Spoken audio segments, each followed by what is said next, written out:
Okay, quick little video for you guys. People have been asking about the swirl method. And what is swirling? How often should I swirl? When should I swirl? How many times should I swirl? How long should I swirl? How many days should I swirl for? How many times a day should I swirl? Should I be swirling it at 2 weeks, 3 weeks, 4 weeks, a month, 2 years, 5 years, 10 years? Oh my God, a lot of questions. And you know what? They're all good questions. I'm not really making fun of anybody because perhaps we didn't explain it very well, and it is entirely possible because we do go over it in a lot of videos, but I always say kind of different things too. So let's just get it once and for all. Here is how you swirl and when. This brew has been sitting for about 3 weeks, okay? I'll go over what I did in the very beginning at that point, but 3 weeks. It has an airlock on it. It's totally a closed system. I'm gonna give it a little bit of a swirl right now, and you'll see that airlock. There, see it? That airlock's going nuts. Now, the reason that's happening is gases, CO2 mostly, is coming out of solution and pushing its way up through the airlock, okay? Eventually, it'll calm down, and I just continue swirling a little bit. Why am I doing that at this point?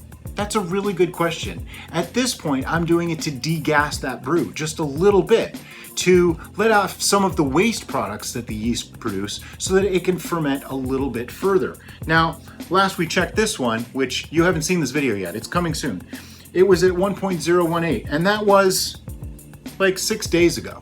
It's ready for its check number 2, but I think it's gonna be lower than 1.018, so I wanna give this a little bit of room, and I'll just give it a swirl. If you're using a larger container than a gallon, this will be a little bit harder, but you can also do the rocking swirl, where you just kind of put it on its side and you do this. I've done this with 5-gallon fermenters and it works just fine. And I'm just kind of getting a little bit of a circular motion going with it. You can see it, you know, really, really simple stuff. Now that's what I did at 3 weeks. Might I continue that for 5 minutes or so? Sure, not a big deal. Then I'm gonna let this sit for several days before I take that final reading or I rack it or anything like that. You wanna make sure it's totally chilled out and relaxed again before you try racking it. Now, in the beginning, when you first start up a brew, let me move this camera. Now in the beginning, when you first start up a brew, you want to do the swirl, I generally do it once or twice a day for the first couple of days. Is it critical? Absolutely not. Have there been times that I didn't do it?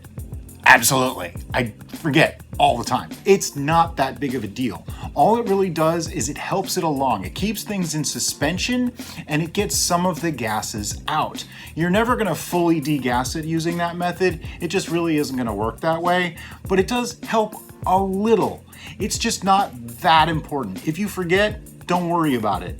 You probably can't do it too much. The biggest thing is don't take off the airlock when you do it, because if you take off the airlock, now you could be introducing oxygen into the system. Not a good idea. Much better to leave that airlock on. Any gases that escape. Now you know it's all CO2 inside there rather than oxygen getting into your brew. Therefore, you won't have one of the cats is behind me. You won't have chances of oxidization or off flavors or vinegar making, because when the first bits of alcohol start forming, that's when it's the most fragile for acetobacters because they need oxygen and alcohol. And if there is either of those present, they start working. Once the alcohol level gets past 10%, they start having trouble. So up till 10% is when it's the most vulnerable to vinegarization. And I mean, as much as vinegar is a great thing, it's not necessarily what you want to make when you're setting out to make a brew. And that is Thor, I think. Yep, it's Thor. He's sitting in the window. However, the swirling, literally, the first couple of days is all you need to do. I might let it go for a week, and I might do it again in a week. I just always want to make sure it sits for 4 or 5 days before I check it or rack it. That's the key, okay? Once you set it up though, you don't even have to do the swirl at all if you don't want to. It's just not that critical. The difference is gonna be pretty small, and I'll be totally honest. Why do I do the swirl?